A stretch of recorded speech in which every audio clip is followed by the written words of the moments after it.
Hello and welcome back to another episode of the Hangout. I'm your host, Tom George, and I am also grateful. Grateful for you guys for listening, grateful for you guys tuning in, but also grateful for this. Check this out. So this was a gift. I don't know if you can see that, if that's going to focus up. It's called Flash Pumped from the artist Alitra Art. Gave it to me last week. Little climbing holds with a little bit of psychedelic art. It's so sick. I really appreciate it. Love that little gift.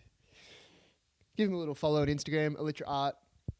If you had watched Mariah or Coach Mariah's episode, you'd notice his artwork all in the background. His name is Sam, and he might just be a guest coming up in a couple of weeks. So stay tuned for that one. He's in the climbing scene, but he's also in the art scene, and yeah, infusing the two with some freaking cool looking stuff. So that's the second piece of art I've been gifted. You guys are the best. I always wondered how podcasts get like art, but people are just doing it. It's so cool to see. So thankful. Yeah. But this week's guest, a non-missable one. A crew that I didn't know about until Open Project's projector film competition last year. Gwood crew. We have Owen May and Jay-T on this week's episode. Crew from South Australia. They've been in the scene, in the climbing scene, and ahead of the scene in South Australia for over 2 decades now, and really represent, I think, climbing communities at the core, and it's show up to their sessions and try hard and be supported in that process. I think, yeah, it's so nice to have a little woody and have a shed and get grungy in climbing, and that's what they represent. They've created a cool scene. They are, that's the Adelaide scene. Gwood crew. So big shout out to them, and big shout out to, this is Monday, Saturday, Beyond Bouldering in South Australia. Jay-T owns part of it. They just had their Boulder 26 competition. If you saw my recent reel, and a bit of advertisement for that, because they spoke about it in the episode, and it seems super cool. They go wild with it all. So I hope the results went all well for that. I want to thank you all for listening and contributing and doing your thing, but give us a like. Give us a little follow. Rate the show. Go ahead and do it. You know what? Do it right now. Oh, wait. Unless you're driving, don't touch your phone. But hey, I'm going to give you 10 seconds if you do that right now. If you're enjoying the show, rate the show. Oh, wait.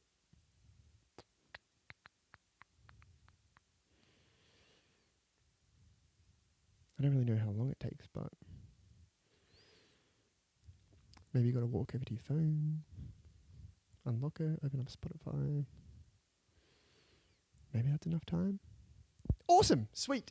Thanks for that. Well, now enjoy episode 17 of The Hangout with Jay-T and Owen May from the Gwood crew. Basically, rock climbing became a way of life. Well, thanks heaps for doing this. No worries. Do we have to control it like a swear word or anything, or? Yeah, not one. You get 3. Okay. You use them cautiously. Okay. The last 5 minutes. Then. So it's like baseball. Yeah, it's like baseball. You got to, once you get home base, you're out, I guess. Or once you strike out, I don't know.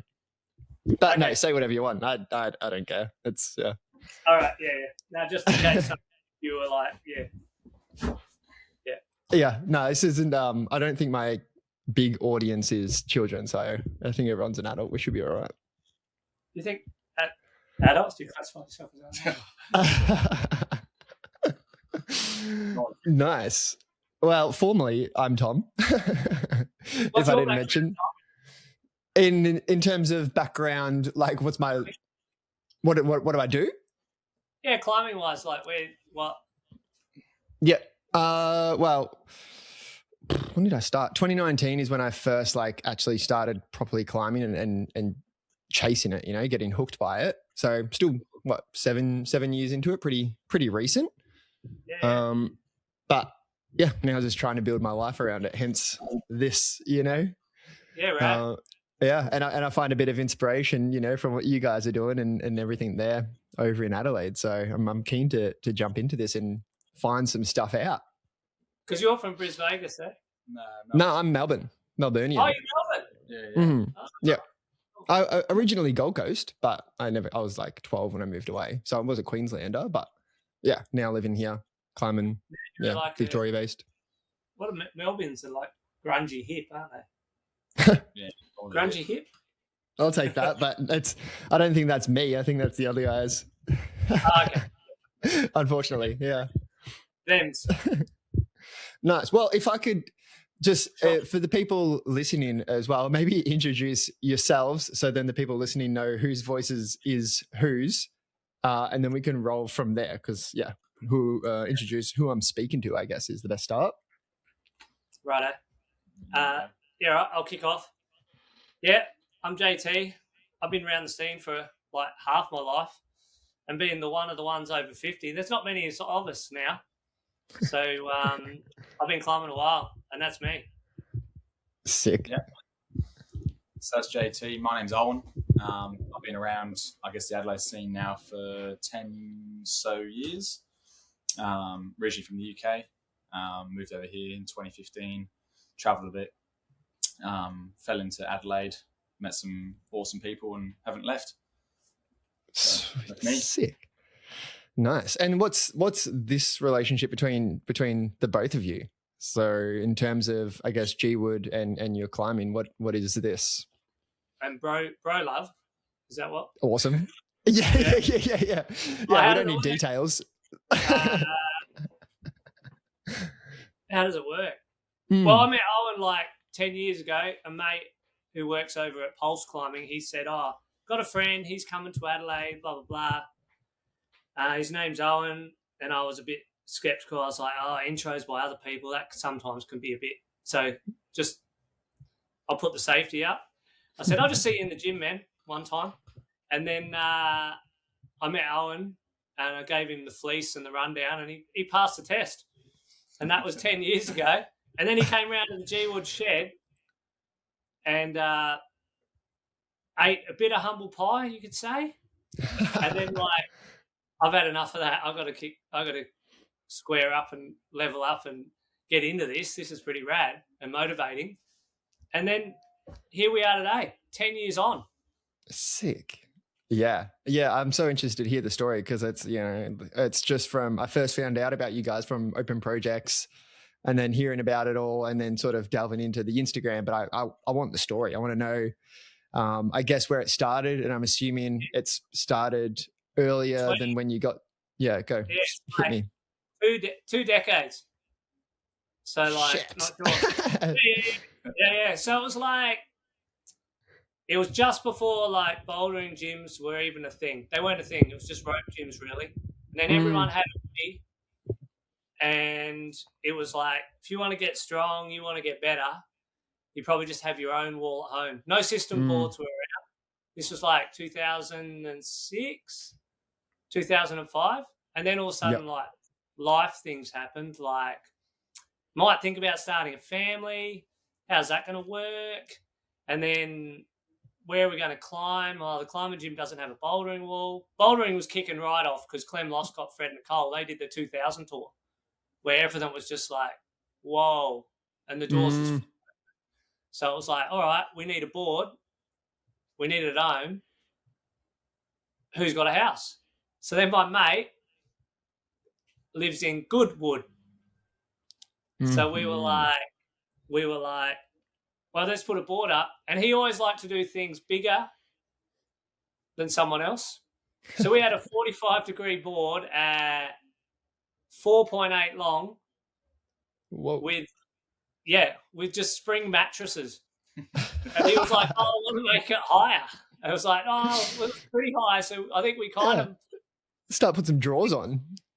Yeah, I think we were actually at like 4.2, and then he said, let's make it higher. And we were like, I was in my 30s then. I was like, yeah, why not? Fucking. How big's the shed to get 4.2 it was on outdoors. 40? It was outdoors. Uh-huh. Yep. So then we got, because being in climbing, we had links with like Vertigo. So we'd get the old billboard skins, if you know what they are. No. Do you know what they are? No. Oh. Well, like most climbers do high access work, or some do, don't know. Yep. But anyway, you get the big billboards, and they're 6 meters by. So you just roll them up, and you grab them and do whatever you want. You either make your Mount Arapiles camp, or you cover your climbing wall. So back then, we covered the back of our climbing wall with this big tarp. Oh, sick. It was all like holds were like either made or uncut block back then, or pusher, but there was no like fiberglass. Pusher. Oh, pusher, right. Yeah, like S7 type. Yeah. And then for years that's all the holds you had. So at that place we had a campus board because you were pretty like inspired by Wolfie. Mm-hmm. So we had a campus board and we had that board, and there was 3 of us. There was me, my mate Bill, and another guy Seth. Tuesday and Thursday we'd train there. We'd just get on the board and just outdo each other.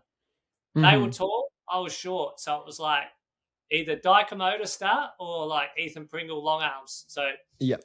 Either way, you could, you'd torment each other with your ability or razz each other up. So it was either for a short guy, you might move like on a MoonBoard, you'd move up to row 8, first move. Mm. If you were tall, but if you were short, you'd start right down on the bottom row 1 with a handhold. So you'd just box each other out. Yeah. So then it was like, then we would climb on that board, and it was just the 3 of us. So it wasn't really a big deal. It was just like, we'll just climb in Goodwood. But then, the gym scene, like something was happening. Like I think 9D opened up, and then all of a sudden competitions became a thing. So then we were like, some people weren't into competitions. They were like, oh, whatever. But then I like really got into it. Like I kind of still love it. It's pretty rad. Mm. And so we just started flying around Oz to all these competitions here and there. And then all of a sudden, like someone said, oh, look out, it's the Gwood crew. And then we were like, oh, yeah. And then in our hometown in Adelaide, we were basically winning first, second, and third at every event. Sick. So it was like, that's and then it awesome. was a thing where people kind of like, weren't turning up because they were like, well, what's the point? Goodwood are there, let's bail. Yeah, they would bail. They would just like, and that was like, I'm saying that was like 2013. And all of a sudden it was like, I can get some jumpers made. So I just got some jumpers made, and then we had like a crew go to nationals. And then a Gwood crew just became a thing. We had like Dave up at Urban Climb ring up and say, are you guys coming up for Boulder Fest? Oh, we could? Yeah, sure. Why not? It's a rad thing. So we went up to that. And then the competition thing was what really like gave it some legs, like the Gwood crew, because everyone was so psyched by flying into these things, putting their best foot in and trying to win a title for South Australia. Yeah, yeah. Because South Australia was kind of a bit behind. Mm-hmm. But it's caught up now. But yeah, so then it just like evolved. And then we went to one event which really evolved it, and then things changed from then. That was 2014 when James Casse, do you know that name? Mm-hmm. Yeah. He's coming on sometime soon. I don't know. But yeah, Yeah. climb Like he's mainly at his old gym at Bayside. Yeah, like he was like, because he was competing in Adidas Rockstars and World Cups and was one of the elite. Totally. In that period of time, he was like one of the best in the world, without a doubt. Just with his little rock rat number plate, like James, it's pretty cool. Yeah, and, yeah, for sure. Yeah, I went to one of his gyms and he had lights on and he had all these like macros and screw-ons, and I was like, what far out. Like, that is cool. So as soon as I got home, I was straight onto the distributor and I ordered all of them, all these morpho shapes that James had in the gym. And I still talk to James and Pat about that point in time. That changed everything. After that event, then we kind of just leveled up. I bought more holes internationally, supplied them to gyms here for competitions. Oh, nice. Yeah, Well, yeah. You had like the unique holes that comps weren't getting coming from Gwood. Oh, yeah, basically. Wow. And then all of a sudden, just like more people were like, oh, well, and you just sort of like people just come along and came in and out of the crew that suited. And then with kids and that, it was always like, oh, I got a family. So Gwood crew turned into this kind of routine. See you Tuesday, see you Thursday. I've got commitments. And then they would all stay strong with their fingerboards at home and everything.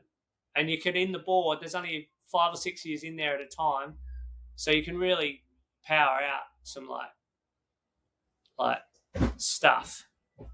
So, yeah, and that was kind of how that all evolved. And then from there, it just got into, it was sort of, some of the nature of it evolves around family, like commitments and that, and making climbing work, and then camaraderie of guys and girls just hanging out in a safe space. Like some of the things that get said behind these shed doors, if you were talking like in a modern world, PC, some people might be like, oh, that's a bit sharp. Yeah. But it's pretty funny because you're like, it's not that deep. Like, don't. Totally. I think behind a lot of closed metaphorical roller doors, like those conversations that you feel safe with the people around you, like you have those conversations, you know, it's not some that you have like blasted out broadcasting and everything like that as well. But, you know, there's hard conversations out there. And I think if, Gwood Shed has created a space for those conversations to be had, that's epic, you know. But they're not it's exactly so cool serious conversations. Yeah, no. You can talk shit as well. Yeah, that's exactly. That's most of my conversations. But yeah, I think from like the Open Projects video that I saw, like it really gave off that family vibe as well. I think I can't. Is it your daughter Jay-T that was in it? Is it whose daughter is that? Yeah, He's like, I've been here since birth. Yeah, basically, yeah. So that was my daughter Isabel. And she kind of has. So it's she's 20 this year. So that tells you like it's come round and then you get it's like another role reversal. So then now Owen's bringing up a family and stuff. I've done my bit, and so now it's supporting his climbing with his family and still keeping him engaged in normal stuff rather than like family life sometimes can lend you down a rabbit hole and all you do is that. And then you're not left with any mates at the end because you're like, oh, what happened? Yeah. So it's kind of like it keeps it stable, you know? Yeah. And I guess from my point of view as well, when I was traveling like around Australia at the time and then I fell into Adelaide, like being in the climbing scene there, like the first thing I heard was about the Gwood crew, and I was like, oh, got introduced to these people by a few friends, were like, you know, check them out, they're on Instagram, all this sort of stuff. You're like, who are these people? Like, basically introduced them as like the hardest or the crushers in Adelaide at the time, in that era. And I guess, through our friend Chris, who put us in touch, and I guess that all sort of panned out, and we met each other at the gym, and I guess that's where I came into it. Got humbled a lot at the very start and was like, that motivated me even more. I was like, man, these guys are crushing. And I'm just like, absolutely can't get up off the floor on some of these climbs. I spent a solid 2 months leading into 2017 Nationals, it was actually. Yeah. Which was my first ever bouldering comp at the time. I was like, well, so I pretty much just trained. Yeah, nomad. So I was pretty much trained at the shed. Jay-T would just say, the doors are open, mate, just come on in. Because at that time, the shed, or the board was at his house. And so basically, trained consistently for the solid 2 months and managed to send some projects which had been put on the board for a long time. So that's sort of where I came into it, I guess, a bit more, wasn't it? And then that's where then we had then travelled to a lot more competitions leading up to it. And I guess that's exactly where it is now, really. And I guess it's been moved to my house. So JT moved to a different house, couldn't put up the shed, so it sort of went dormant for a while, didn't it? Yeah, just sort of like rested. But it's not like we don't have places to climb. We have kind of connections. Yeah. We can climb. Yeah. I guess like. And is that what brings about the 2.0 then, like going from Gwood to now Gwood 2.0? That's the location based sort of thing.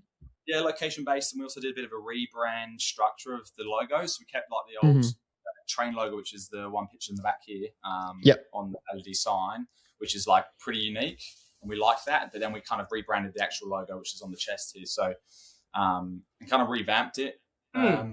Like we sort of also got the MoonBoard, so we made some modifications when it was at JT's house. We did some modifications to that because it used to be a 45, or was it 50 degrees? It was just 50, wasn't it?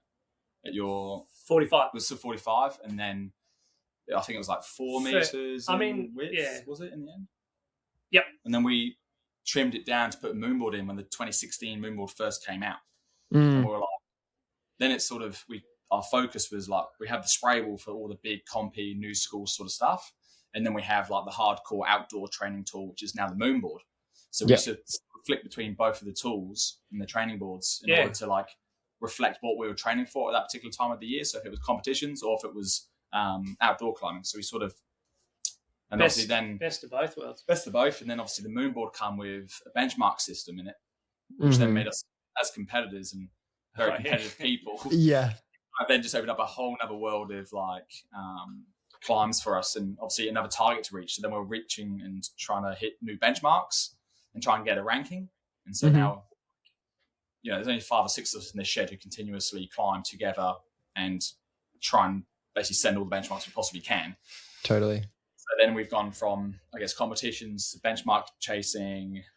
So every week we're like just scanning the app. Is there new benchmarks? Is there this? As soon as there's a new MoonBoard, we're all chipping in to like buy the holds for the next one. And then we're just like knock-on effect. Every year we're looking to expand something in the shed. If it's like new AC, if it's new holds, if it's new spray wall holds, if it's, I guess, stuff. You got AC in there? Yeah, you got AC in here, got there you go. Yeah. So like a little disco ball out the back. Yeah, you got a disco ball. So we've got pilot lights as well. So on in the winter, like it's super sick. Yeah, you got to have everything. Yeah, if it's not cool, it just doesn't work. Yeah. So obviously, because I guess the Gwood crew was around before, like there was massive or heaps more commercial gyms around in Adelaide. So it was like the only real place where you could go and train and have, I guess, the time consensus on your side. So you could be, do an hour and a half and get out instead of being at the gym for 4 hours and because that's like get stuck into it. And that's where the family part comes in. So it really works around your schedules. And then obviously religiously we let every Tuesday and Thursday and then sometimes Saturday, Sunday we'll climb together without fail really. So kind of now like as a routine, it's been like that for 10 years for me at least. Oh fucking hell! And for JT has been for a lot longer. A lot of it's like 20 years to like Tuesday, Thursday sessions. Yeah, but you kind of almost feel like, I do. I don't know, like the Godfather now because it's like, I've kind of like I have these reflections now, and I sort of like it's kind of super weird. I'm watching what happened happen again. Does that make sense? Totally. Yeah, you're like seeing the generational cycle. Yeah. But that's kind of like some people would say, like normal people who aren't climbers. How can you keep doing that thing? Don't understand it. But it's kind of still inspiring all the time for me. Sorry, I'm kicking your camera. I was wondering why it was shaking. What's going on there? Nah, there's a bit of autism in the shed, mate. And that's where it comes from. When it used to be all these hard crushers back in the day, sending all these hardest boulders in Adelaide and the Grampians and around Australia. Now it's sort of changed. Obviously, a lot of people come in and out. But it doesn't matter necessarily who you are, what you are, or how hard you climb. It's about being part of that sort of community now. And even if you're climbing V2 up to V+, it's about trying your hardest for whatever grade you're doing. And as long as you've got goals and and basically the only goal is turn up every Tuesday. Yeah, If you can do that, the climbing's like a bonus, and it's also the socializing, which is a big part of it as well. And it's like now created like a second family away from your original one. It's always rewarding, like with the newer, younger crew, like Owen or whoever.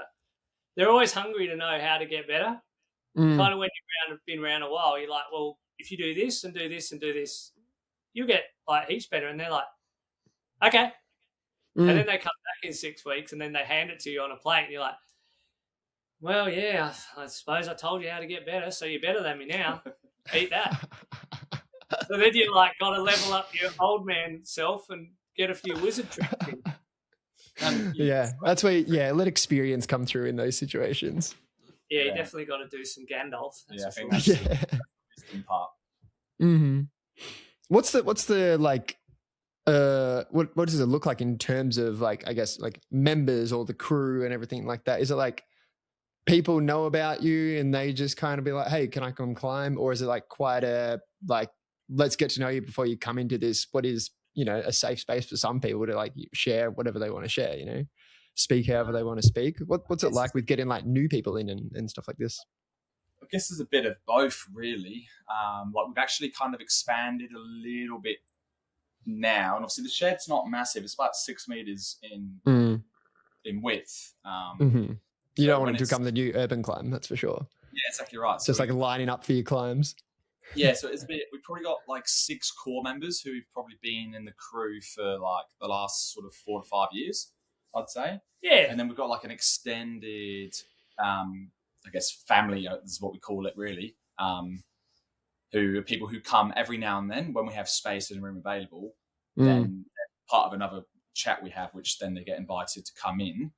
And basically, in winter time, we have the roll doors up. But obviously, in summer, we close the roll doors so we can't accommodate as many people inside the shed. It gets a little bit clustered with the AC on. We try to reduce how much because we want the best condies possible. 100%, yeah. When we're trying the benchmarks in summertime and we're sandbagging ourselves in a 38-degree day and we're trying to send the hardest boulder on the MoonBoard. So we limit it during the summer a little bit. And generally we kind of climb more outdoors in the summer anyway and only really climb in the shed on Tuesdays. So I guess it really, like, obviously we climb in the gyms too. So we sort of, I guess, meet people in the gyms. We sell merchandise as well. So generally the people who are, I guess, attached to the crew and like our sort of ethos and basically want to hang out with us, basically. So they end up purchasing some merchandise and then they kind of slowly gravitate into the family. It's always just like, and it's all just handing out like beta to them if they want to try something or do something. You just say, oh, yeah, just do this and blah, blah, blah. And then if they see the T-shirt or the Gwood, oh, that's one of the Gwood ones. They're a good bunch. Just ask them a question. And before you know it, the word on the street is just ask them. They're more than happy to talk about something. Like, no matter what the question is. Yeah. I think that's the main thing, isn't it? It's about this. I think it's the psych as well. Like, we're all psyching each other up. And I think other people see that and it sort of filters onto everyone else. And then people are like, well, I want some of that too. So you sort of feel like they want to be a part of it.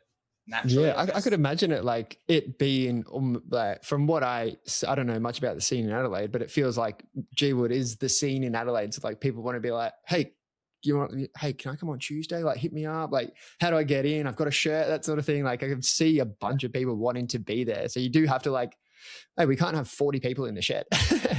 Let's cut that off a little bit. Peak summer, or just before summer, we had like maybe like 15 people here, like every Tuesday, and it was getting a little bit too full on. Because obviously we're all here to, well, technically train, which is get onto the board, and obviously the more people, the less board time you get. So then your sessions start blowing out. I guess the family situation starts to get hindered a little bit as well when you've got to cook food and that type of stuff. Totally, yeah, the normal life things. It's another hurdle. You've got some criteria to meet, and it's not so forgiving. Yeah. Generally, if we're having like a relaxed session and it's like a chilled one, then we'll invite more people. Or if, say half the crew can't rock up for a Tuesday and there's only going to be like 2 or 3 of us, then we'll invite some of the, I guess, the other key players who are usually interested in free on Tuesdays. Yeah. But it's hard to juggle everyone because obviously we would like to accommodate everyone. But also we don't have the room all the time. So obviously ideally we have a bigger shed and we'll have a fully adjustable kilder board and all that type of stuff. But yeah. Get 6 boards in there. Yeah, literally. We kind of have. So when we So, first like, moved to, yeah, you go. So go. So, like, I don't know how attached it is, but is Beyond Bouldering attached to the both of you as well, or like where does the actual like gym come into the conversation with you guys? Well, I'm one of the owners of the gym. Yeah. So like, it turned from what was like the passion of the shed, and basically Adelaide not having anywhere to climb like the East Coast. And my main thing was like, if we want to win at the East Coast, we need a gym like the East Coast, and then we can beat the East Coast. So why not build them? Sick.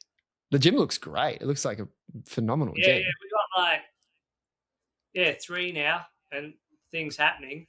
But the latest one we built, probably aesthetically the best gym in Oz. Yep. Some people might disagree, but others might agree. Yeah.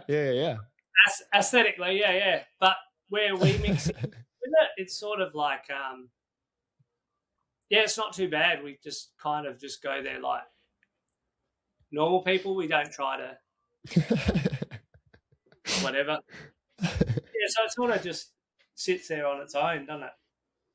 There's a few moving parts to it, but yeah, I guess I'm one of the managers there as well. So I guess that's where our partnership between me and JT sort of goes further again. So obviously we're really good friends, but also I guess like to think we're great business-minded people together as well, and very professional when it needs to be. When it needs to be. When it needs to be, yeah. So I guess we do. Our friendship, I guess, escalates into how the gym's run now as well. So, and I feel like I think that's what we create in this small group also hopefully gets out there into the kind of gets complicated. But after so many years of it now, we're kind of like it's chill. Yeah. You can imagine when things turn from like what was a fun hobby to a business, things kind of rapidly change in a way. So you have to adapt a bit and get into it. But now it's like, it's all cool now. Yeah. And I guess the Gwood at the start was like the initiation part of like, it was a sort of small gym as such at the time. And I guess like Beyond now is like a larger version of that, but we still keep to our small like community focused family like foundations, I guess, here. And that's the commercial world's completely different again. Yeah, it's so different. Like this is like the little community thing that, just has. I guess Gwood's also getting so big that it's like people also buying merchandise and then wearing in the gym. So it kind of looks like they're both connected. I guess they are with the people involved, but they're two different things. Yeah, for sure. Have you somewhat tried to recreate, like you speak, Owen, about like sort of the family values of Gwood? Like, did you try and recreate, or maybe JT, the question for you, like try and recreate the vibe of Gwood, like what you've experienced, like where it is like, you know, try hard, crush, talk shit, but be around like a good group of people? Like, has that been something that you've been able to like put into this commercial space at all, or is it just something completely different? It's kind of a complicated question when it comes into the commercial space, because it's a totally different. It's a totally different mix, but still like can't shit talk. But it's complicated. It feels complicated for me sometimes. You're sort of like you're in the eye of the public, so you kind of got to be.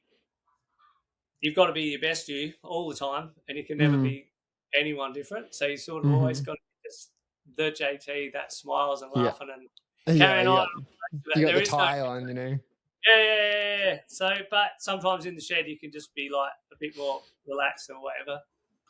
But I mean, they're both still the same vibe. I think the thing was like, I just wanted, I don't know, but Adelaide to experience like those bouldering gyms and have that opportunity for the rest of Adelaideans. Because once you get into like indoor bouldering, that's kind of it.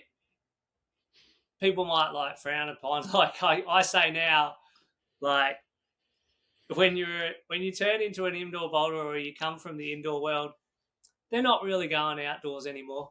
They really just love indoors. Like, and what it offers, and it's a nice safe space. It's cool, but yeah, it's different, but it works. Like, my dog's chewing his crate. Yeah. If you can hear that grinding in the background, that's him. Yeah, Beyond and Gwood is kind of two separate things, but they still sort of have the same values. Yeah, like people having fun, safe space, talk to each other, communicate, release, and just be good, just be kind to each other. Yeah, that's cool. I think that's sweet. You can't really ask for much more than that in a bigger space as well. Like, you have the perfect environment, like where you are right now. Like, that to me is the perfect kind of climbing environment, I find. You know, you can like a gym where you can go tops off and like get that try, you know, where you have to be like, okay, I need that. Give me that 10%, but you can't get that at a commercial gym, you know. So there's always a difference. There's always a little difference. Yeah. I don't know. These policies. Yeah, I don't know. I don't like it, but I also don't want to be the guy with the shirt off in a gym. So I'm happy to follow. Want to be the bro. Yeah, I want to be the bro. We can call them bros. I'll be a bro at my home woody though, for sure. I'll be the biggest bro. All right. You got a home for yourself, do you? Not where I used to live. Yeah. So we had like a shed there, which we put a 2019 MoonBoard in, and then a big spray as well, which is maybe, 4 wide and Flair. Oi, what are you doing? He's eating his crate. It's about 4 meters wide. I couldn't remember the dimensions. It's probably, I reckon it's like 6 boards or something like that, though. It's pretty big, the spray.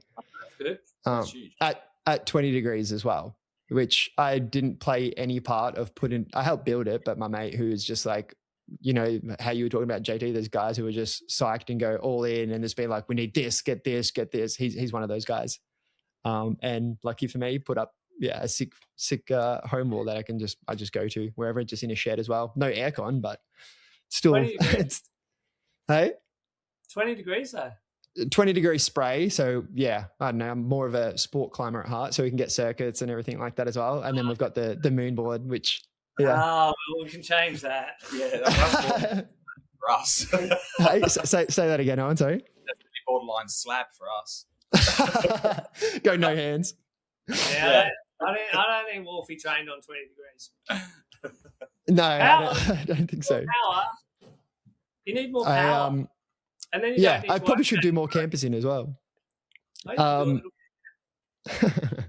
What then is like your, if this is like what you have in the shed, the perfect setup, like what does the perfect home wall set up for you? Like size of wall, degrees of walls for like the best training or best scenario? What do you think? Yep. Just straight 45s. Yeah, straight 45. I reckon there's like 45 to 50 degrees is the elite. Yeah. Like you'll get stronger. Falling off is good. Mm-hmm. Yeah. For sure. And depends what you want to do. Like everyone has their own like what they think's best on your style. But definitely 40 works for a systems board. Yep. Because it comes into a different space. It has to sell to the world. Totally. Back to that commercial business opportunity. Mm-hmm. And that's what's cool about fully adjustable boards. Yep. Yes, absolutely. So for sure. I mean, so rad. Best thing since sliced bread, really. Yeah. Do you think Moon will do that? Like, they've got like, I think they released. They've got a new one coming out now. Yeah, like the wave. It's like the wave or something like that, which I guess doesn't need to be adjustable because it's already at 30 and then goes to 45 or something. I can't remember what it was, but yeah, something cool coming out there. Yeah, well, we're lucky enough because, well, being climbers and gym owners, we kind of choose our tools. And one of our facilities has got like fully adjustable kilter, tension board 2, and MoonBoard 24. Oh, okay. Well, this begs the question then. What's the board? Yeah. I really want to climb on the TB2. I've never climbed on it, but I'm super intrigued by it. Is it spray or mirror layout? Spray. Spray's better, I reckon. Yeah. Spray. You can go mirror. It depends how, like, I suppose if you're a data nerd and you're like, I want to do my left side, I want to do my right. Yeah. Depends on your TISM. If that's your TISM, then you go there. Yeah, but, sure. Yeah, I don't know. They all do a different thing. If you want to grind hard, you pull on a MoonBoard and you grind. Yeah. You'll dig deep. Yeah. If you want to, like, chase grades and do big throwy moves, you go on the kilter board. And maybe some soft on the kilter, yeah. Yeah. But it's still fun and you won't get injured on the kilter. You can climb on that a few times a week. No, and you can get injured on there. A little bit, but not. Because basically on the kilter, the moves become larger because the holds are decent, depending on what's actually. So you generally get more like shoulder injuries from massive wide moves. Yeah, interesting. Where Moon gets a bit fingery. Yeah. So yeah, and tension board 2, I mean, they've got a pretty good product. Mm-hmm. It's a mix between the two. Yeah, right. Yeah. Like the ergonomics of those holds is it's a home wall dream, I reckon, a TB2. Yeah, TB2 would be good. At a home. If you've got the coin. Yeah. But the cheapest one on the market is, well, we know the numbers, so the MoonBoard. Yeah. Go for it. That's what we've got. Before it's a big step up compared to the existing MoonBoards in value wise. Like, because they've got whole new sets and you've got to buy 5 sets now. So it's like, it starts to get a bit pricey, but still heaps cheap in comparison to the other 3 boards out there. At least double the price and a bit more when you go to the other systems boards. Yeah, so depends what you do for your day job. Mm-hmm. Yeah. What caused the decision to go from the 16 to the 24? Like, do you miss some of the 16 benchmarks that maybe you didn't get done or anything like that? Well, technically, we have the 2016 sitting behind the wall here. So is it? Yeah, we got the holds, and we got the spray wall right next true. to the and the spray wall is the same layout as the MoonBoard, so we could, in theory, get rid of the spray wall and put up both MoonBoards. Yeah. Or delete them both and then have a huge spray wall. So we have options. And we do have the option to have them elsewhere, which we do. Mm-hmm. So, like, I think we got 2016 and 2019 already set up outside the house. Yeah. So, yeah, we've got every board there is. Sick. Plenty of benchmarks to be done. Yeah, the 16, the 19, the 24 in commercial gyms, and then the TB2 obviously in the kilter. Mm-hmm. But I personally still prefer the MoonBoard, purely because it's like, I guess, my sort of anti-style when it comes to like being really bunched up in certain moves. I'm the same, The system is probably the most superior one on the market compared to, obviously, you got the classics and stuff on tension. The Kings don't really have a benchmarking system, and tension sort of dabbled into it, but it's not super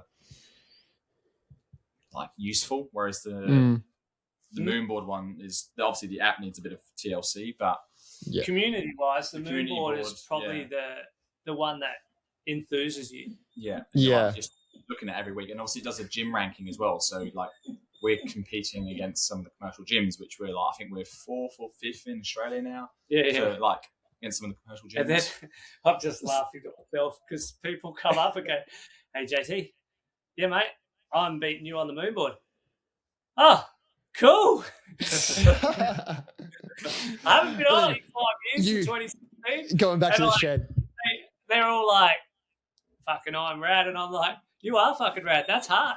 Yeah. And all the time, and because like I find the MoonBoard now, it's kind of harder because it's like you get a bit older, you lose that twitchy power and grind. you're a bit more of a tired soul. So, but the young dudes come up. I reckon you still got a bit of kick in there, mate. Don't worry. And then they come up and they go, "That's the benchmark. We just got to take the old man down." And then they're going for you. Yeah, they do. They come and it's pretty funny. But they go, "Hey, did you do that?" And they're like, "Oh, I'm almost." And I love it. I just find it inspiring. But they're like, that's what the way they think about it. Yeah. Super rad. You're like, you're literally their benchmark. It's pretty rad. But that's what we're also motivated, because we're pushing ourselves for those benchmarks and like always hanging for the next one to be dropped. And so, like between us all, obviously, we're all climbing at different levels. Everyone's got a different bench. He might flash one, drop second shot, and vice versa. So you're always like trying to. And you don't hear the fucking end of it if you drop it. Let me tell you. There's lots of points at stake, right? So totally, yeah. The flash is important. 53 extra points for a flash, so you make the flash goes. MoonBoard rules have slightly changed now. They kind of, I think, matching almost seems like it's allowed now. It was like matching. Was matching? Was it not allowed? Oh, it's a sin, mate. Yeah, you matched on the MoonBoard. Oh god, yeah. Cuff me. No, I've definitely matched on there before. You'll get like sin bids. You'll be like, even people would see you maybe on something, and they'd send you a message. Hey, you matched on that problem. That's no send, and you're like, oh, cool, man. Yeah. Crouch starting allowed as well, which it's pretty funny. Even that thing in the boardroom is like changed over 10 years. I mean, 2016 was the first one. We're 2026 now, and they've got that. So it's so true. That makes you laugh. That community side of it. Yeah. How do you guys go with like the app? You know how Kilter you can just kind of like you've got 5 people climbing, say in the shed. Do you have to hit the button reset every climb, or are you just going off one person's phone? Or you need to write up a policy. Why? Well, if you write up a policy, then everyone has to abide by the rules. So at our other place, if you turn your auto seconds on to 5 seconds, timeout your lights, you won't have that problem again. So you go to your phone, go to your settings, and go auto disconnect 5 seconds. Yep.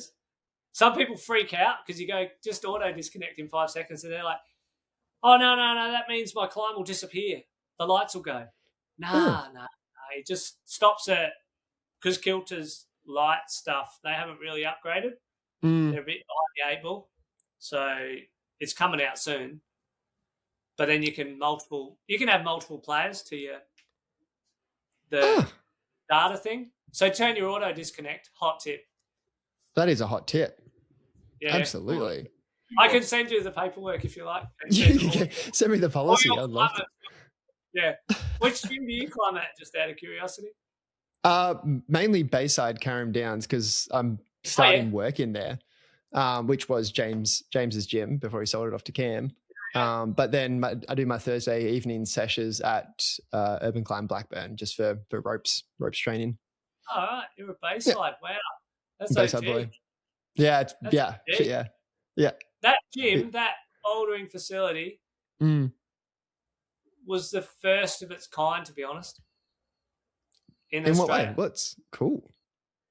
Yeah, what James did up there, it was amazing. Like, there was one more that was built like by Samantha Berry, and she entered World Cups, and she needed somewhere to train properly, and that was in Sydney, and she built her own gym.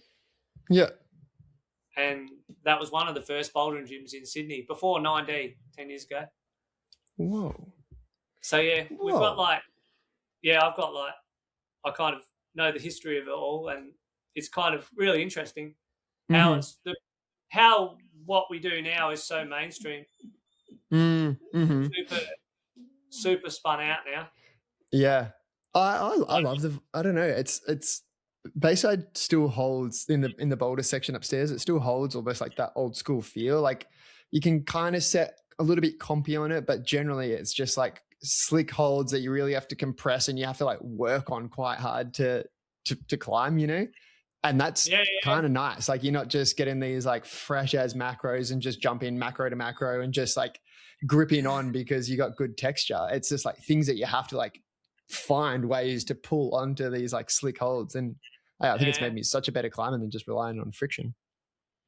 Yeah. But that for a bit of history for you, that is like the OG. That's cool. For James. It was rad. Yeah, he just put all that together. Mm-hmm. Something that I saw on the open projects, but I feel like you guys are pretty proud of as well, is like the, I guess, memorabilia that you guys have, which you can kind of see on the back of the wall here. Has there been any new additions recently, and or what is your favorite? There's been a few Wolfie references. I know there's some of Wolfies in there. For Christmas, we got a new one. For Christmas. Legend Ben Cozzy. Signed sick. Nice. Cossie on what? What's he climbing? Smitten. You know when he does groove train? Oh yeah. Yeah, and he like reveals that one-off statement. Yeah, you can repeat it. But he's honestly like Ben Cozzy. To be honest, man, just I chat with him, and I've had him as a coach before, and nice. He's just fucking amazing. Honestly. Yeah. Like, I love him. I reckon he's just the coolest kind of anime, down to earth. Yeah. Gets so fucking psyched, like so psyched. Yeah. Off your trot, like you wouldn't believe. Like he sent me videos for training stuff, and he's like, so when you do this, you sort of get it in a little bit of a bony sort of position, and I'm trying to act Ben Cozzy, but you can't act Ben Cozzy. No, yeah. It's just like my dogs are pumping, they're woofing at me, they're barking. You're just like, where does he come? Like it builds, just the way he speaks, it just builds psych. You know, you just get so psyched just hearing him talk about anything. Yeah, I can't wait to interview him. Hopefully. Oh yeah. That won't be too hard. He'd be pretty cool. He'd love it. Actually, he'd be like on it. It'd be super. If it's easy to get off, I'd love to see it. All right, you can take. Yeah, we've got the phone. Right. Sick. Oh shit! Can you see it that way? Yeah. That's perfect. Nice. I love that Wolfie one's sick as well with the the action. Like that one's so cool. That's the real deal. Benny loves it. And then we got one up there, which we didn't actually say in the video, I don't think, but we actually got a signed one from Ravioli Biceps as well, someone on the MoonBoard. Oh yeah. Warrior, which would be a cool one too. Because we sometimes, because you chat, like it's funny how the boards connect. Like you chat with Ravioli, like he's almost just like he's right there. We're like, how's this and that, and he's like, oh yeah, rad, super cool. Yeah. So what else is? Oh, there's so many cool autographs. We've got one big A-frame there we've got to wait for, which is for probably Boulder 26, which is the annual comp we put on at Beyond. So that's a big poster there to go in. So a new thing we've started doing is when we go to these comps now, we try and get all the artists to sign one of the competition posters and we can bring it back. Yeah. So we've got both the Boulder Lab Masters from like 24 and 25. Yeah. Or 23 and 25. Fight and Flight. That's your well. Des sent that over for us. Yeah. Which is the one at Rocket. That's a bougie little boutique gym. That is like. Yeah, I've still never been. What? I know. I got to get there. That's actually like. That is. I mean, that's high on the cards for selection of greatness. Yeah. But still below Beyond's new gym. We can say that. Different look. Nice. Different vibe, I guess. I can categorize them all as equals, but in a different field. Yeah. Everyone's number one. Exactly. Got to share the love, or else people might send you some message. Yeah, for sure. They're coming at you. I had a little snippet from, I guess, I don't know if he's still in like that core 5 or 6 crew, but from Rod, if he's in like that core crew. He's in the crew. He's in the crew. He's the statesman. Yeah, he's up around my wisdom Gandalf. He's another. Yeah. Yeah, Gandalf. he's Saruman or something. Yeah, literally. But he said in the video, escaping from the reality of normal behavior. He's like, Gwood to him is escaping from the reality of normal behavior to become abnormal with this bunch of units. And like, I think like that's exactly what you've been summarizing this whole time as well. Like just to be the weird you, you know, to let out the weird you. Yeah. What, like how, we've sort of covered that, I guess, but like, what do you think is like the magic sauce?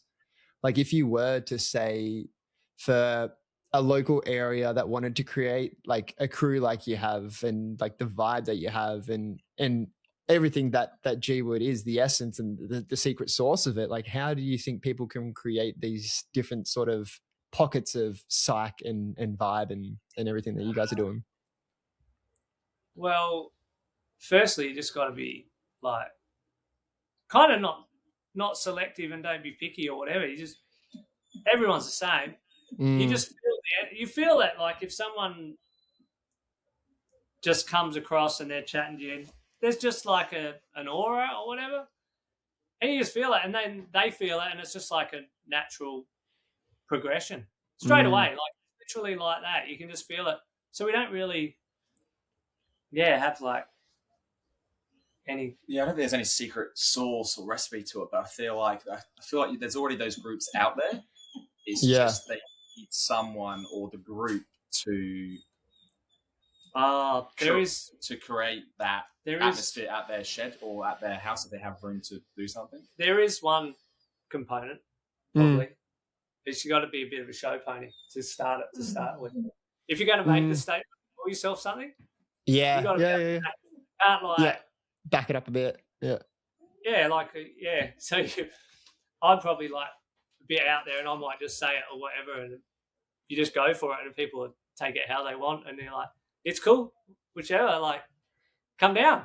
Yeah. We're not that special, but we just hang out together and climb. I don't know. I think what you guys have done is pretty special. Like you don't really see that sort of culture around too much. Or I guess is your Gamba crew over in Perth. Yep.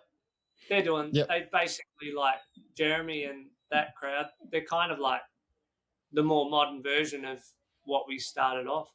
Like they market it really well. Like they've sort of nailed it. The Gamba one. Mm-hmm. They're super cool hip kids on the block, I suppose. Yeah, exactly. Yeah, you see the youth comp kids wearing the Gamba shirt or something like that. And you're like, all right. Sick, yeah. They've got the ins.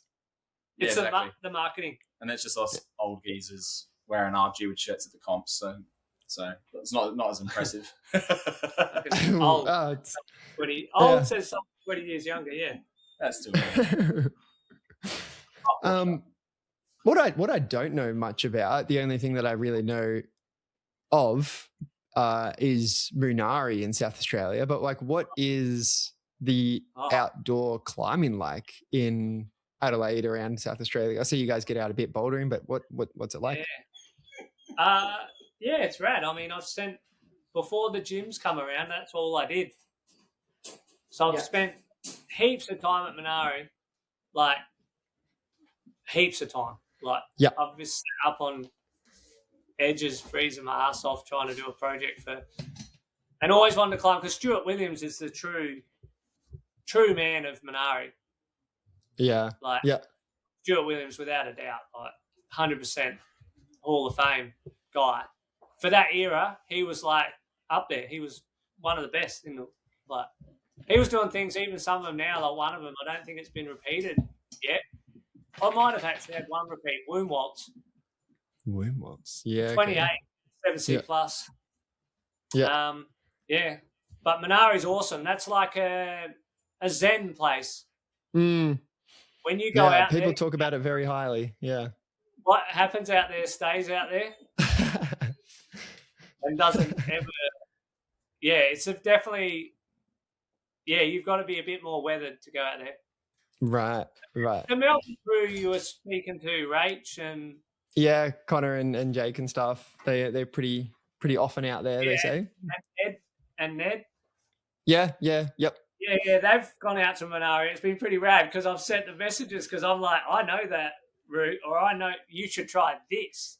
And they're like, and they are like, whoa, have you done that thing? And I said, yeah. It's like, oh, sick. Because some of it is out there. You got to have the right space.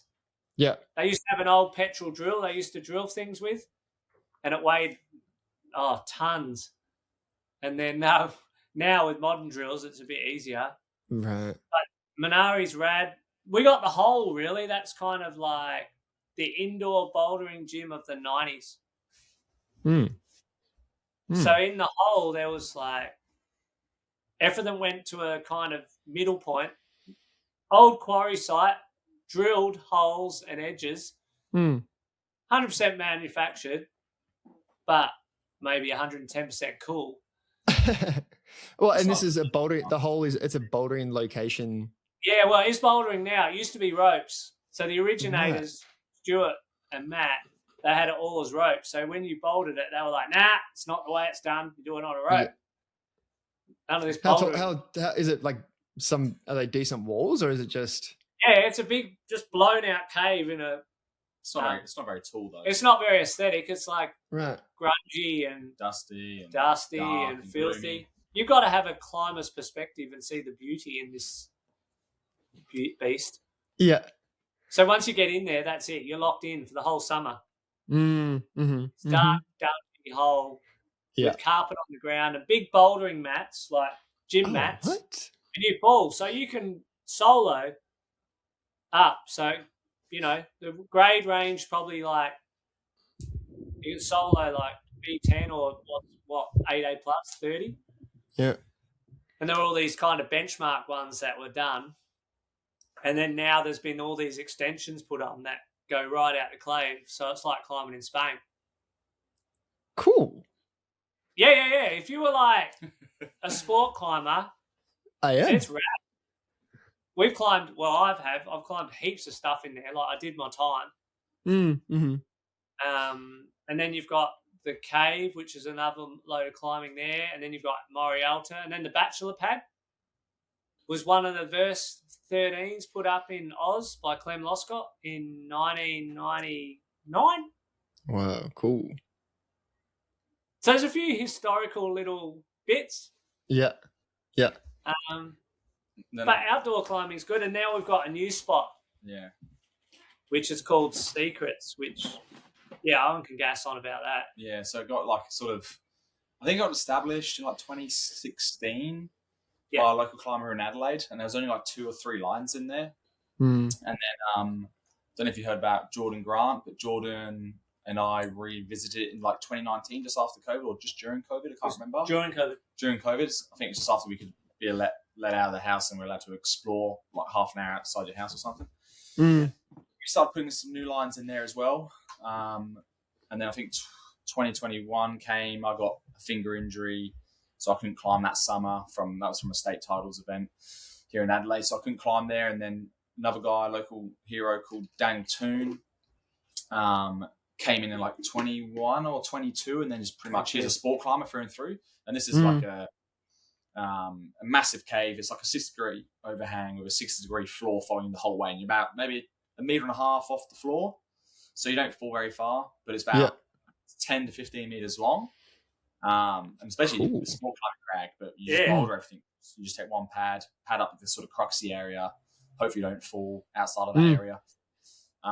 Suits pumpers. If you're a pumper, then you love it. And there's a few people now who's come over from Melbourne to come check it out, who we met. So we actually sort of put it on the map. And then Daniel Toon, because he's a sport climber through and through, and he does ropes access as well for work, just absolutely destroys it down there and just runs laps on pretty much everything. I mean, the longest problem is like 55 moves.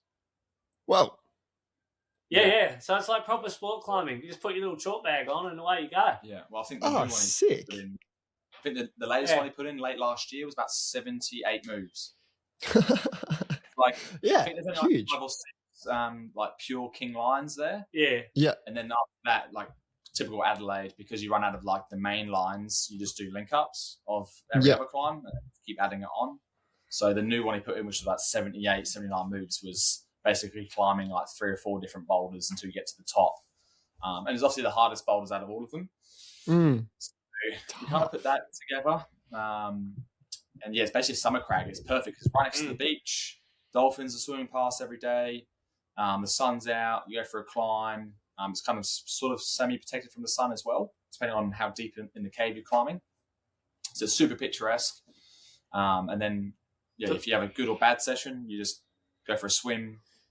You're right there. Out, go to the bakery on the way back, and then drive back to Adelaide. So it's like the super duper like summer crag for us. And then obviously we train there sort of during the summer because also we boulder pretty much 9 months out of the year. So it's like for us, it's I guess get our pump game back on and try something different. And it's just nice to be out there, really, even if you don't want to climb.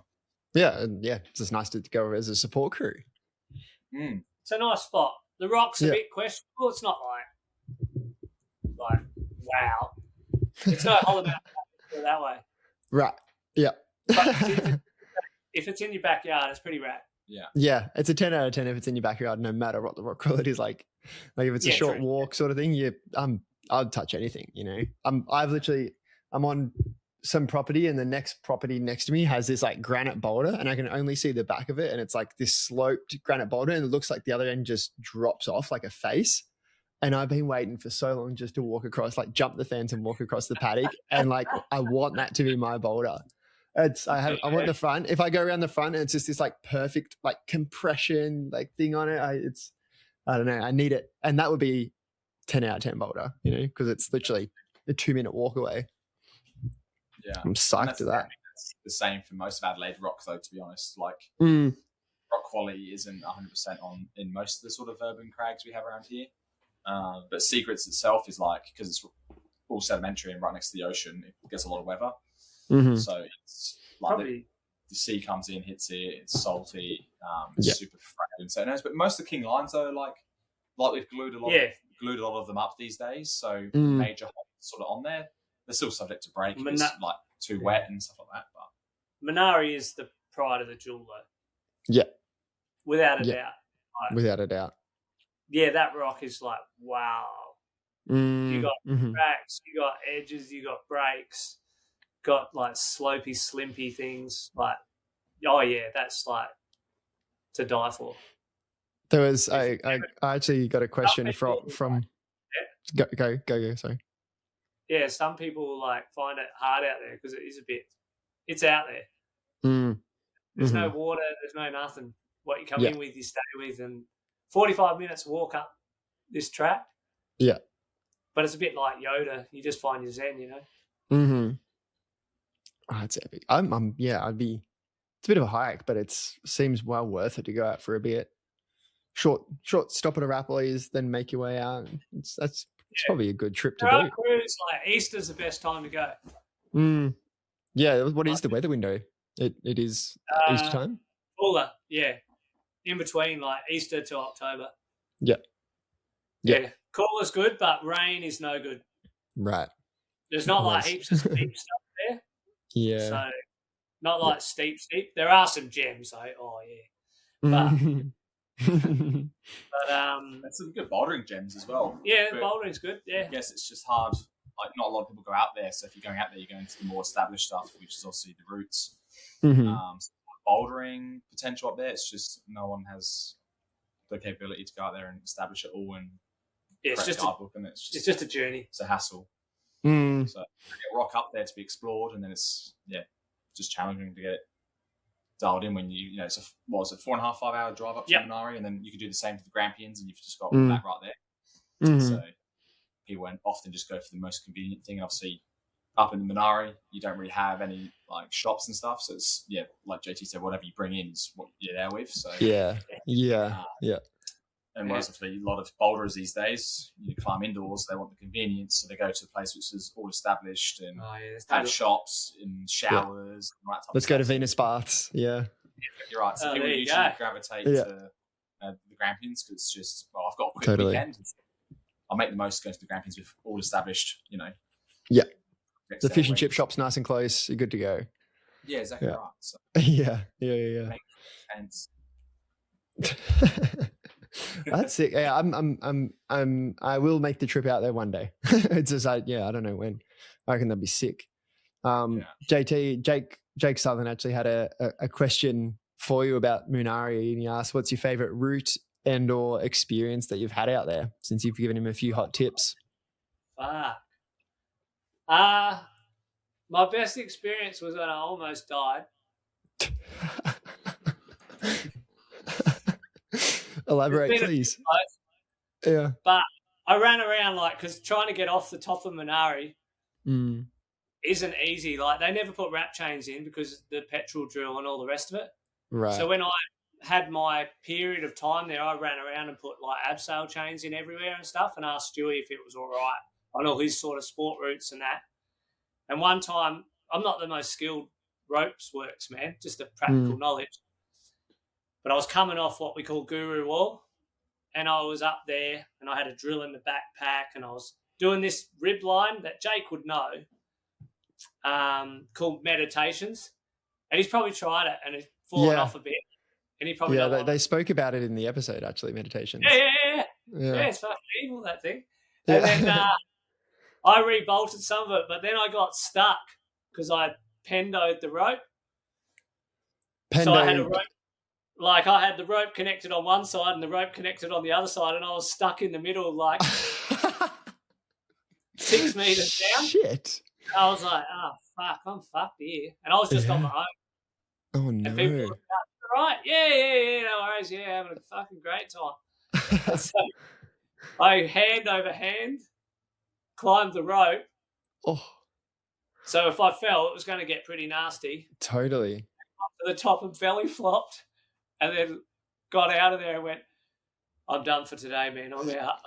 That's fair. So I was probably close to having an incident. But my favourite route at Munari, it's got to be trouble and strife. Right? It's got to be trouble and strife. Especially before you get the corn flour in the old. Yeah, before someone puts corn flour in your chalk bag on the red point burn. This happened? This did happen, yeah. My daughter was doing it, and they were going to do it to Owen, but he wasn't having a good time out at Munari. He was like, I'm not enjoying this place. So they did it to me on the red point of trouble and strife. And I soloed up to the ledge, and I'm like, this feels weird. And they're all giggling, and my wife's going, oh, you got to tell him, he's fucking trying up there.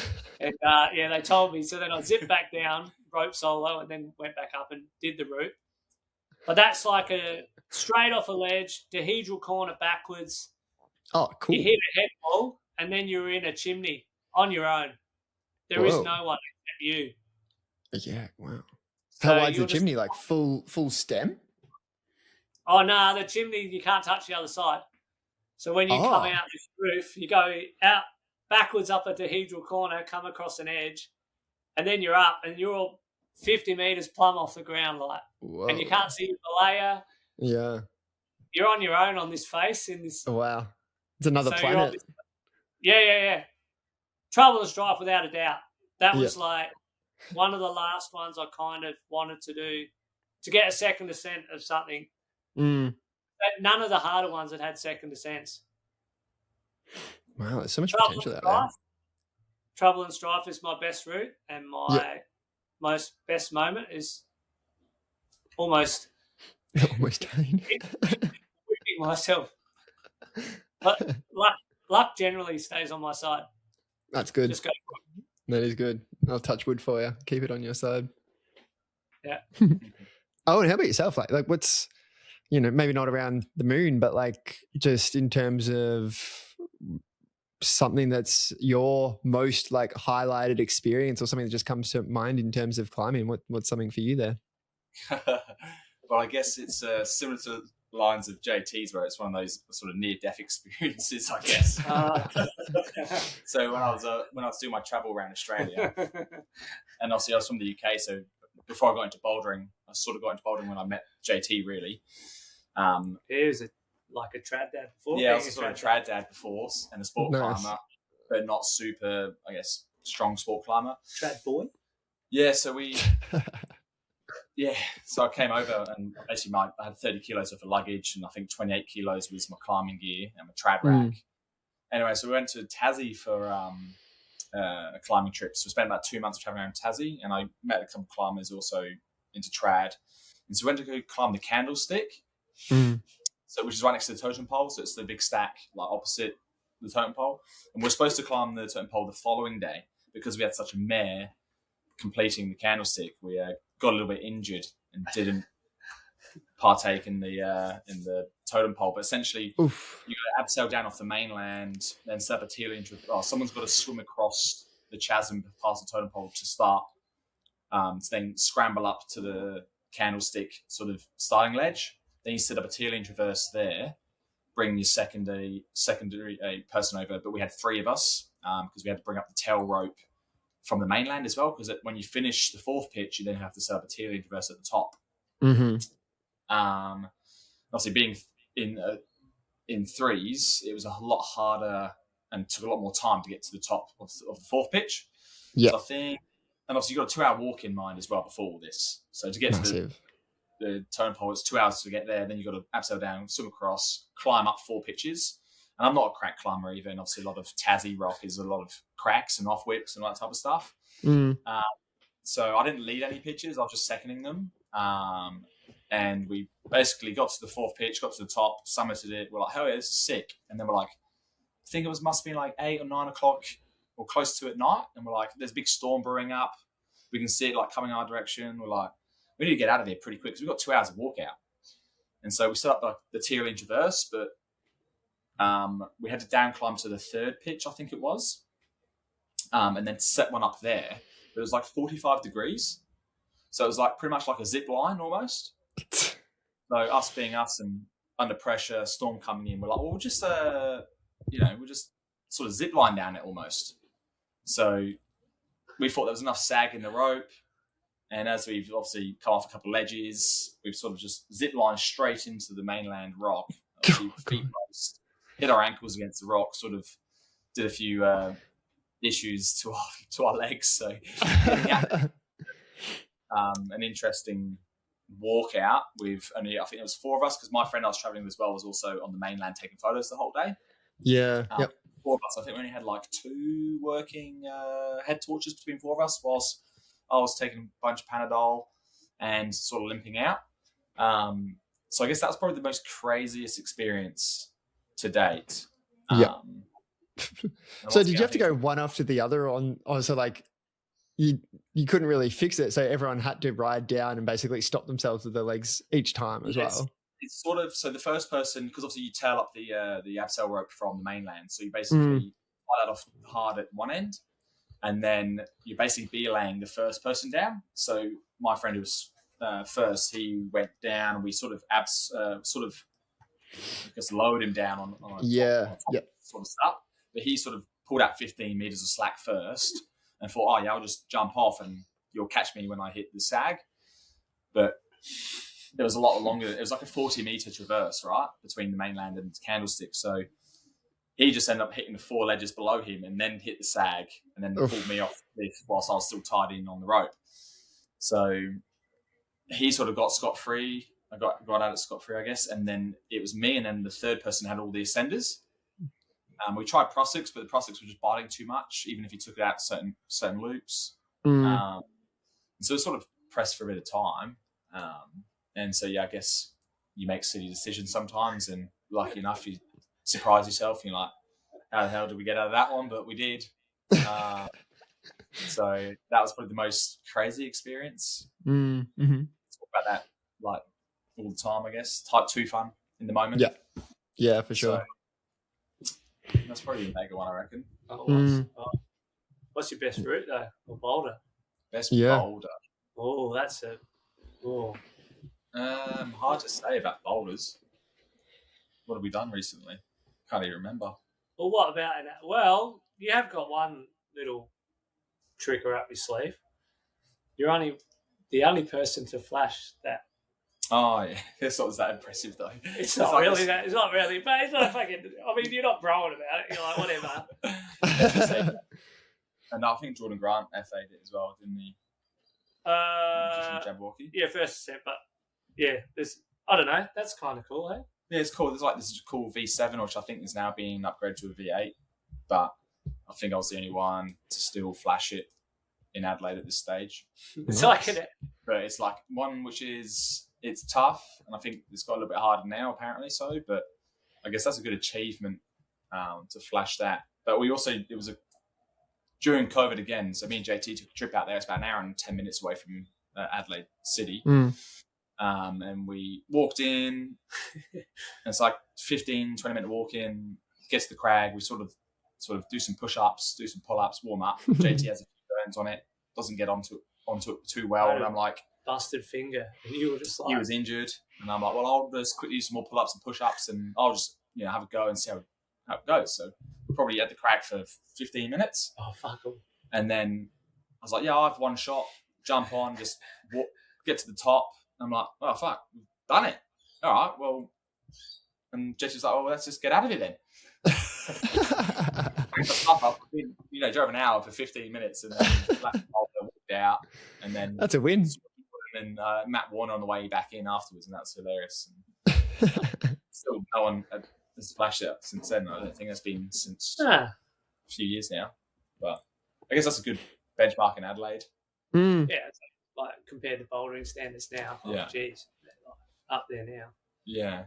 So I think our main focus at the moment is obviously raising a family. Yeah, that's the thing for me right now. I've got a 6-month-old, nice little boy, Enzo. Balance. So yeah, balance, staying fit and healthy. I think the main focus for me currently is to stay injury free. Hopefully, there's no dad bod in here, mate. You gotta stay fit. Stay fit. So at the moment, it's just, I guess, trying to get some consistency in. Yeah, you got to watch that belly. You don't want to hang it over your belt, mate. You will be. You're out of Gwood. Done. Yeah, exactly. For me, it's just having that time, and but that's where I guess the shed kicks in a lot. So like, I can really stay focused on the MoonBoard and still rock up to our Tuesday sessions. Well, I have no excuse because it's at my house anyway. So yeah, makes sense. That's my focus at the moment. Obviously, we'd love to do more competitions, but once again, that's a lot more time and effort to put in, especially with doing stuff. Yeah. So yeah. Nice. What about your sort of bouldering? What sort of, have you got any interesting? Well, a sport climber that climbs on 20-degree walls.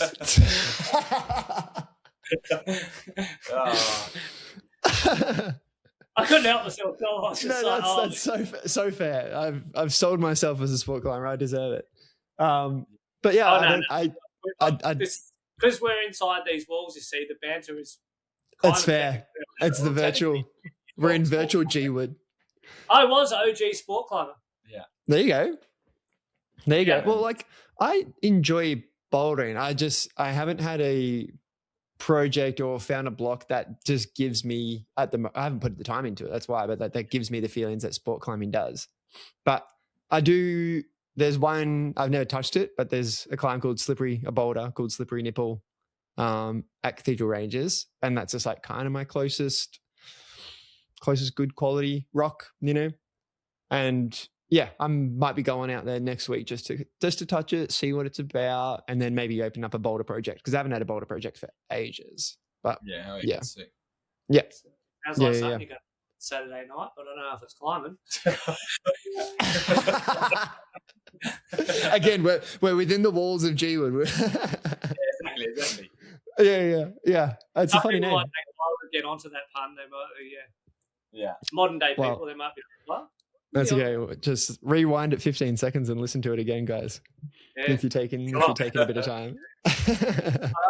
So what, have you been to Taipan then? No, what? it's I know it's got I'm removing the aura of Taipan. I was actually got invited to go Sunday just gone, but I couldn't do it, to actually go have a crack on some of the routes on Taipan. But maybe even this weekend coming, if the weather's good, I might be going out Sunday, Monday. Where have you climbed in the Gramps then, Tom? A lot around Stapleton. I always find myself ending up at West Flank on the last day of a trip, just because there's always I've been on a lot of the stuff there, so just trying to like completionist tick everything at West Flank. I've never actually been. You never been to West Flank? No, it's one of these new school crags. Oh, interesting. Yeah. It's not like. Is that the one up near Venus Pass? Is it? Nah. Nah, it's at the top, sort of like northern area near, like off Hollow Mountain car park sort of thing. Oh, yeah, Um, that one up the road there, up the 4B track. You can pretty much see it from the road. Like it's probably the shortest approach that I've found in the Grampians. And that's why it's easy. We just kind of go there. But I don't know. There's where have I got Cave and Wave Wall projects there? Van Diemen's. I love Van Diemen's. I think it's like a beautiful oasis. What have you tried there? I've tried Body Count once. I have been on De La Soul once, and didn't get that. I want to get on De La Soul again though. Very power endurance-y. Yeah. And then last time I was there, it's Velvet Underground. That's one for you there. What was that? Sorry. Velvet. Is it Velvet Gold Mine? Yeah, Velvet Gold Mine. Yeah. At Van Diemen's Land. Which is that? Is that like the talked about 25 that's there? Oh, maybe 27. Like you do this 27. jumpy start and then you just roll around this big arch. It was a Matt Brooks project. Yeah, kind of pretty actually. That's Yeah. a Okay. Yeah. No, I have not been on that, but yeah, there's so much there. It's just a Grampians trip is a Yeah. You got like a whole box of goodies waiting for you. Oh, it's my list of projects just grows. Yeah. You've got these other areas that you don't really talk about, but there's there's plenty of others. Yeah. So there's a lifetime of climbing still at the Grampians for me. Absolutely. Mm. Yeah, we're sort of running out of things to try now. Well, I mean, there's always things to try, but they kind of get hard. Yeah. They get hard. Do you You mean- have to put in time to them. Yeah. That's the thing. Yeah.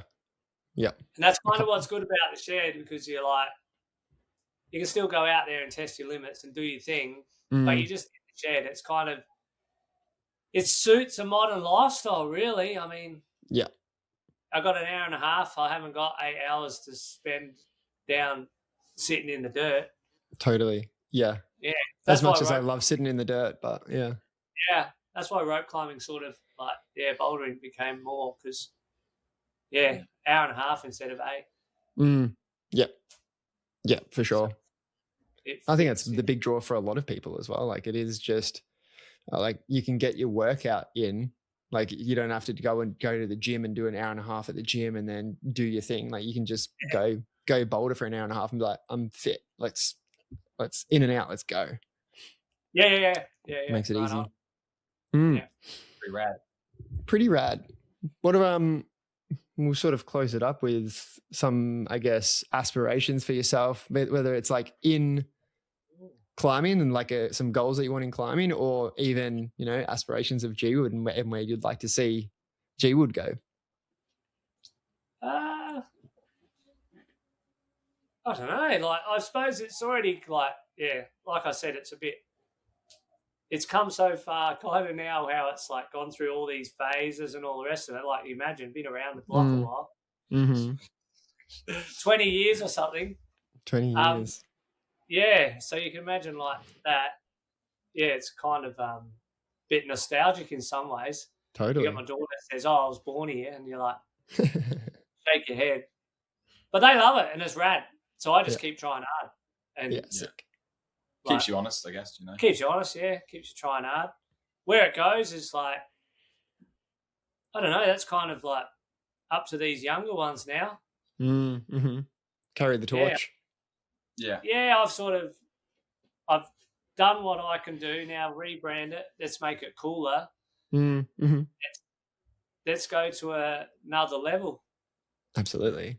But they have a different spike when they come through at a different age.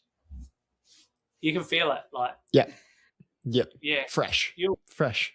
Yeah, literally. Yeah, you find it. You have these revelations of like, wow, this feels familiar, in a kind of like reversing time, like sort of Matrix. Like it's just like, this Sick. But where it goes, it's like, yeah, we're having a conversation for you. So that, like a podcast thing is like, all right, that's cool. Why wouldn't you? Yeah. Yeah. So that's I'm so happy that you've done it. Yeah. Yeah, it's pretty rad. Sure. Mm-hmm. It's pretty sweet.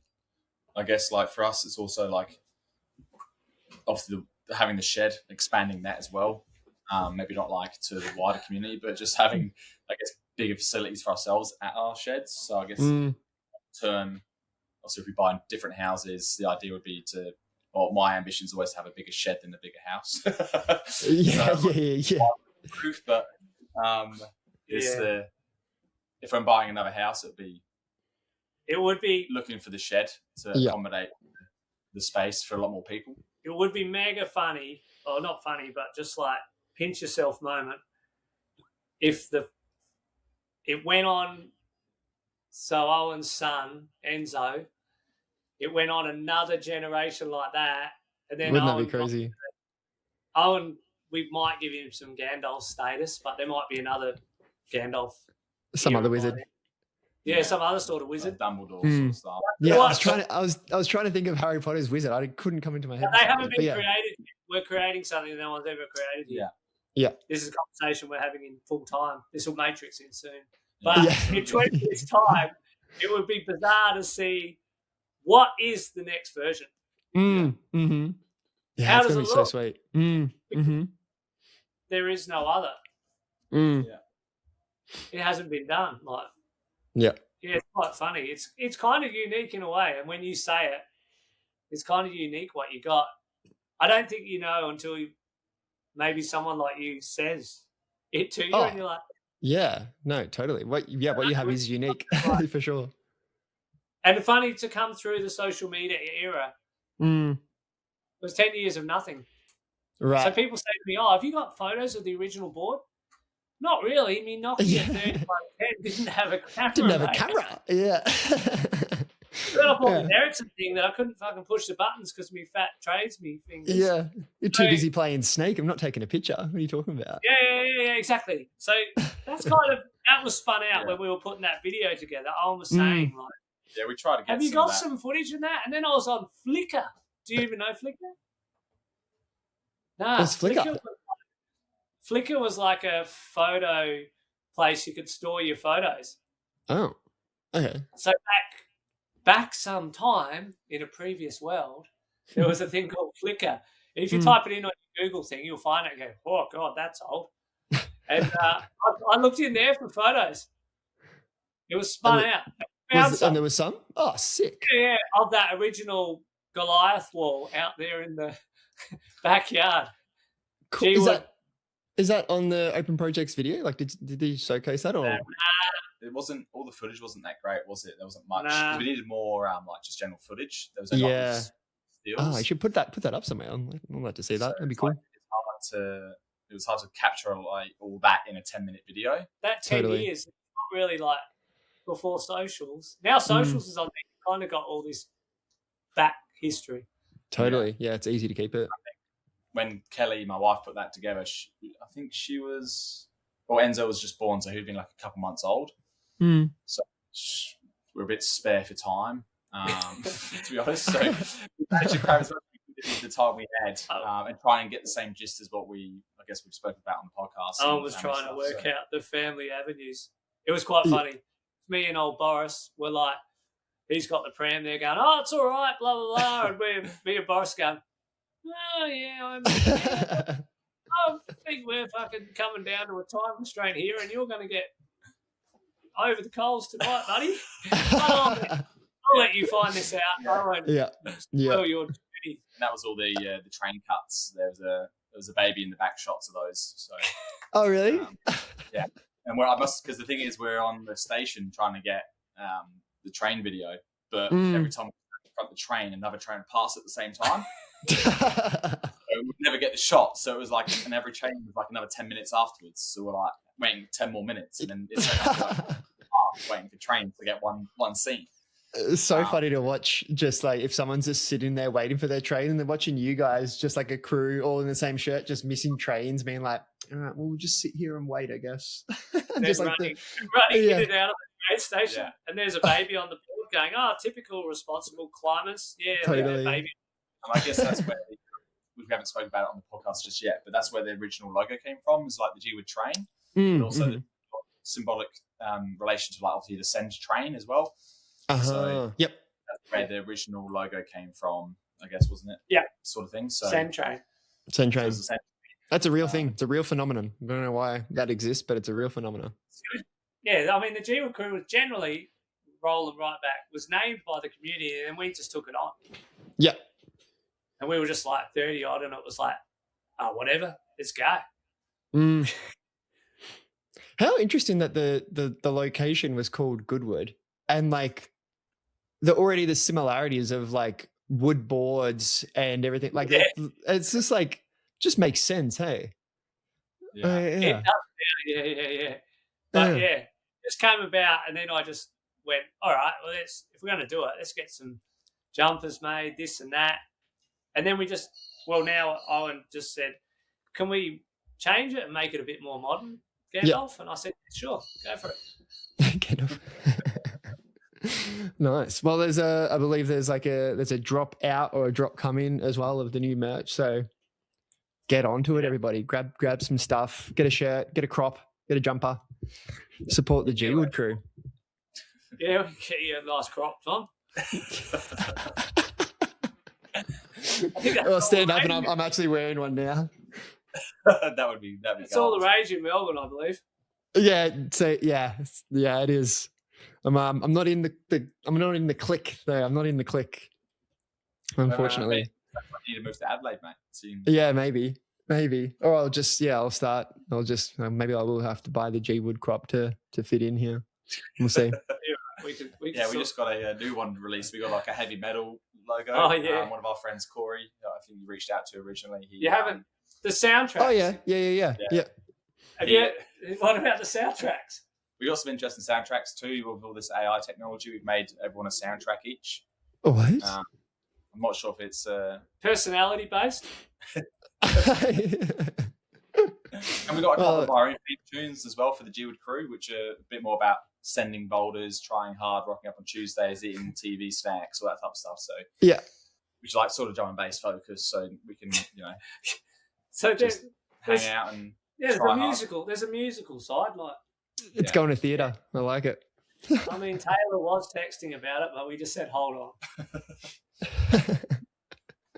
Nice, guys. Well, if there is anything else you want to leave listeners with, then feel free to bring it up. But I've enjoyed getting to know you guys. It's been fun.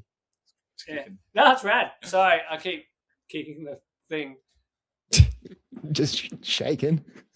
Yeah, but that was rad. Thanks, Tom. Yeah, no stress. And I hope you enjoy more outdoor sport climbing. You say it with such something in the voice there, a judgmental thing in the voice, but that's okay. I will boulder. I'm getting on that slippery nipple. Don't worry. With that thought, because then you just lay this whatever thought, and people are like, he just does that all the time. He kind of leaves things blank, but people fill in the blanks, and then they're not sure. That's true. Well, I appreciate it. Shoot us a message, and we'll get you in at the board. And we can take you a secret. You can bring your noodle. I can bring my what? Your noodle, your rope. I can bring my noodle. Yeah, sick. If I'm on that way for sure. We might even take you to beyond bouldering. That'd be pretty rad. Absolutely. Yeah, sick. We have man-made created secrets. You have what? A man-made created secrets. You have a man-made. Oh, right, the gym. Yeah. Yeah. It's a sloping wall that goes up. Oh. With the ground. This is something that I don't see. I've only seen it on I think Magnus's YouTube video. It was like the roof that slopes with like going upstairs. So then you have if you fall, you slide down. You guys have that at Beyond. Yeah, we made one. Yeah. There you go. Now you're speaking to the sport climbers. Sweet. Yeah, I thought I would. Put 75 moves on it. You can do. It's like 12 meters long. Yeah, sick. Depending on if you just climb straight or just going sideways and whatnot. Mm. Yeah, it's big. So cool. That's pretty cool. Nice. Yeah. Well, yeah. Thanks, guys, for coming on. This has been rad, and hopefully chat to you soon. Good luck on the projects, raising family, raising Gwood mega gym structure, so you can have 6 boards in there, whatever comes. But yeah, thanks, guys. I appreciate everything. And Owen's got to hit the broker up. yeah, 100%. That's right. After this, you're gonna get a bunch of t-shirt sales, and you'll be fine. You can get all the TB2s in the world. That's what we need. All right. Thanks, dude. Nice. Thanks, guys. We'll speak to you soon. Will do. Peace out. Cheers. Basically rock climbing.